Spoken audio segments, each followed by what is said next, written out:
परिस्थितियां ठीक है, हम है। हम परतंत्र थे तब भी हम थे, हिंदू के नाते थे, एक राष्ट्र के नाते हम जीवंत थे। हमारा राष्ट्र प्रवाह कब से अक्षुण्ण चल रहा है। अब हम स्वतंत्र हो गए, तब भी हम है। हम एक राष्ट्र के रूप में इस भारतवर्ष में हिंदू समाज है। उसके 3 आधार है। ये ज्ञान हमारे पूर्वजों को प्राप्त हुआ क्योंकि उनको सुरक्षित और समृद्ध भूमि मिली, जिसने पाला पोसा बड़ा किया, संस्कार भी दिया। इसलिए हमारी राष्ट्रीयता का पहला घटक है भारत माता। दूसरा, हमको आध्यात्मिक सत्य और धर्म के आधार पर जीवन को गढ़ने वाले संस्कारों की परंपरा, संस्कृति की परंपरा सतत प्राप्त होती रही है, आज भी हो रही है।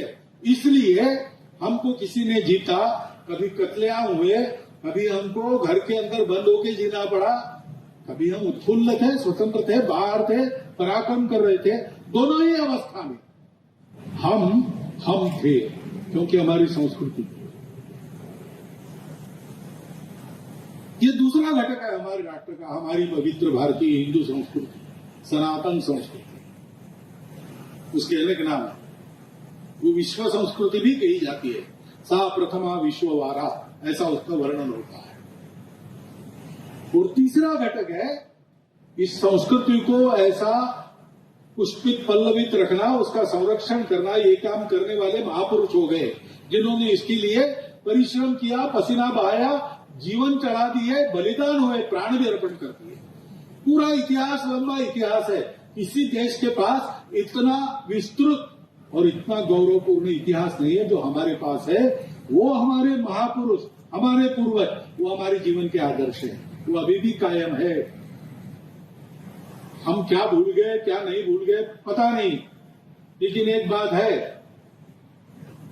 कि गुरुओं के बलिदान को, गुरुपुत्रों के बलिदान को संपूर्ण देश में आज भी माना जाता है।